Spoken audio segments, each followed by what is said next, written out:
केंद्रीय खाद्य प्रसंस्करण राज्य मंत्री प्रहलाद पटेल ने छिंदवाड़ा में ओबीसी आरक्षण को लेकर बड़ा बयान दिया। उन्होंने कहा कि पिछड़ों के नाम पर मुझे आग में मत झोंकिए। मैं पिछड़ों की लड़ाई लड़ता हूं और अच्छे से समझता हूं। आरक्षण को लेकर पिछड़ों के नाम पर सभी को मिलकर एक लड़ाई लड़नी चाहिए।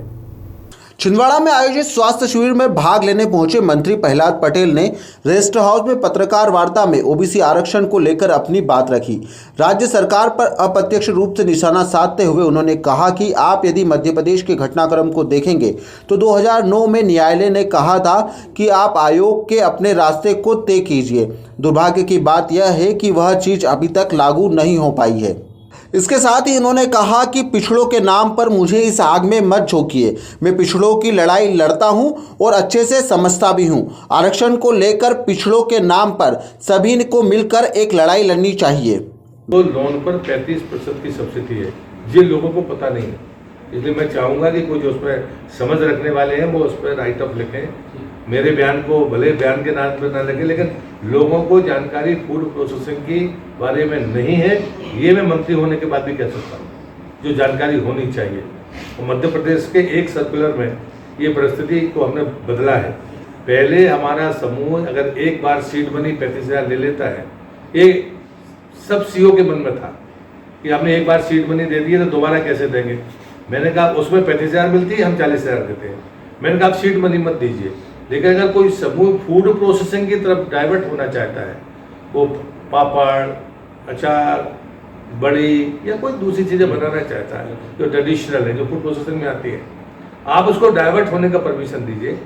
सीट बनी को छोड़ दीजिए, कम से कम उसको बैंक लोन में 35% का। और दूसरा इसमें जो आपके प्रश्न के लिए धन्यवाद मैं इसलिए दूंगा कि मैं बात भूल गया था। देश में 24 लाख ऑर्गेनाइज और अनऑर्गेनाइज समूह हैं जो फूड प्रोसेसिंग में काम कर रहे हैं। 5 साल के लिए 2 लाख समूहों को अपग्रेड करना है हमको, उसके लिए 10,000 करोड़ रुपया प्रधानमंत्री जी ने दिए हैं। 5 वर्षों में हमें ये काम करना है। हमें 2 लाख का लक्ष्य प्राप्त है, लेकिन 50,000 आवेदन हमारे पास नहीं है। ये जानकारी ना होने का परिणाम। और जब से हमने ये नियम बदला है कि फूड प्रोसेसिंग में समूह जा सकता है, जो अभी समूह काम कर रहे हैं वो आपकी भी जानकारी में होंगे जी। और मुझे लगता है अगर वो फूड प्रोसेसिंग में काम करना शुरू करेंगे तो उनको भी लाभ होगा, उनको बैंक में 35% की सब्सिडी मिलेगी जो नहीं मिलती। दूसरा, हमें एक सक्रिय समूह को फूड प्रोसेसिंग में डाइवर्ट करने का मौका मिलेगा। ये 2 बड़े काम हैं। इसके लिए तो कंपनी के संकल्प के कारण ODF देश हो गया।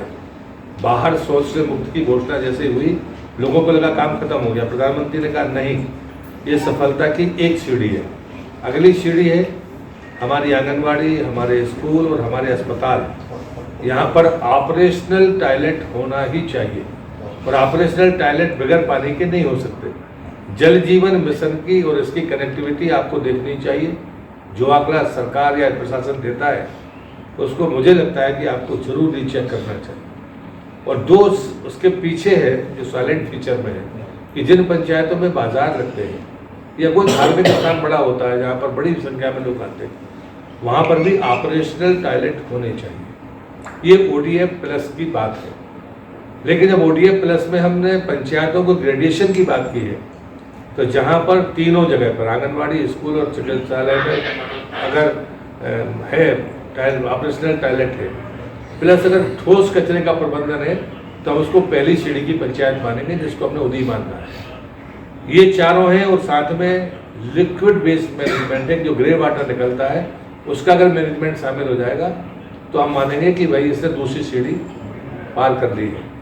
और उसके बाद में 5 होने के बाद अगर अवेयरनेस कार्यक्रम चल रहा है, साइनेज लगे हुए हैं, तो हम मानेंगे कि वो मॉडल और उत्कृष्ट पंचायत है। तो मुझे लगता है कि मैं कल महाराष्ट्र में था और उस गांव का नाम मैं एकदम टिप्स पे मेरे नहीं आ रहा, मैं आपको अभी बताऊंगा। गोटलवाली, जिसको मैंने ट्वीट भी किया है, आप मेरा ट्वीट अगर देखेंगे, मुझे मजा आ गया। उनने सिर्फ कनस्तर, जो छिंदवाड़ा में तो कोई आप में से कोई आदमी भी दे देगा किसी पंचायत में। मुझे लगता है एक जगह पर आपको भी प्रयोग करना चाहिए, किसी सरपंच को विश्वास में लेकर आप उनको उपलब्ध कराएं। हर घर के सामने कंटेनर प्लास्टिक का रख दिया, उसमें ढक्कन भी है, वो सामान जो आता है उसके वो है। नीचे उन्होंने कट किया, कचरा दिन का घर का कचरा उसमें डाला, और एक कल्चर आता है ऊपर से डाल दिया, उसमें दुर्गंध नहीं आती। दरवाजे के बाहर रखा रोड पर, और बाद में उसमें भट्टा भी लगा दिया, टमाटर लगा दिए। हर दिन का कचरा उसमें भरता जाता है, वो खाद बनता जाता है, वो सब्जी बनी और पूरे गांव में मैंने कहा कोई तोड़ के नहीं देता, हर के सामने तोड़ के कौन ले जाएगा। मतलब इतना अच्छा प्रयोग है ये, मतलब ठोस कचरा प्रबंधन का। लिक्विड मैनेजमेंट में जरूर तकनीक लगेगी, क्योंकि हमारे यहाँ पर टॉयलेट का पानी और किचन और नहाने का पानी मिक्स होता है, और इसे पूरा खराब होता है, इसे ट्रीट करना कठिन होगा। उस सबको ज़मीन के नीचे नहीं डाला जा सकता। इस पर भी जो काम करने वाले वो अपना काम करेंगे, मुझे लगता है। बाकी जो फूड प्रोसेसिंग के बारे में सब इतना ही कहूँ, और इंडस्ट्री कॉर्न प्रोडक्ट में जो उस जिले की बड़ी फसल है उससे संबंधित उद्योग कोई लगेगा तो भारत सरकार उसको पहले मदद करेगी। लेकिन पहले से कोई फूड प्रोसेसिंग का काम चल रहा है तो हम उसको मदद बंद नहीं करेंगे, उसको जारी रखेंगे, भले वो वन डिस्ट्रिक्ट वन प्रोडक्ट से शामिल ना हो। पहले वन डिस्ट्रिक्ट वन प्रोडक्ट में एक कॉम्प्लिकेशन आया था जो मैंने ही पकड़ा कि जैसे नरसिंहपुर है, दाल 300-400 साल से अरहर की दाल ब्रांड है, लेकिन अब गन्ना हो गया है 1.5 लाख हेक्टेयर में, तो गन्ना वन प्रोडक्ट में आ गया। तो हमने कहा कि एग्रीकल्चर और हार्टिकल्चर दोनों में जो लीड प्रोडक्ट होंगे वो वन डिस्ट्रिक्ट वन प्रोडक्ट माने जाएंगे, नहीं तो एक इग्नोर होगा। तो ये रास्ते उसके निकाले गए। तो फूड प्रोसेसिंग के मामले में जो बड़ी भारतीय कंपनियां हैं, ब्रिटानिया या बाकी जो फूड प्रोसेसिंग या आपके हल्दीराम, इनको भी हम मदद करते हैं, इसलिए कि दुनिया में अपना नाम बनाए। भारत की कोई कंपनी फूड प्रोसेसिंग में दुनिया में अपना स्थान बनाए, 50% अगर मार्केटिंग में वो खर्च करेंगे तो 50% भारत सरकार देगी। तो मार्केटिंग और ब्रांडिंग में हम अपना काम कर रहे हैं, लेकिन गुणवत्ता की जांच तरीके से हो, इसके लिए फूड प्रोसेसिंग लैब, कल मैं भारतीय विद्या भवन गया था, नागपुर गया था, अभी बीच में देवास के फूड पार्क में गया था।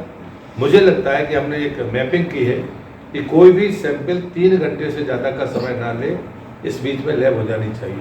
जबलपुर के लोगों को बेंगलोर, मुंबई और दिल्ली जाना पड़ता है, या अभी नागपुर में कोई सुविधा हो गई है, तो ये कठिनाई है। तो ऐसे वैक्यूम जो है उनको ठीक करने के बारे में भारत सरकार ने मैपिंग की है। मुझे लगता है कि इतना कहना पर्याप्त होगा।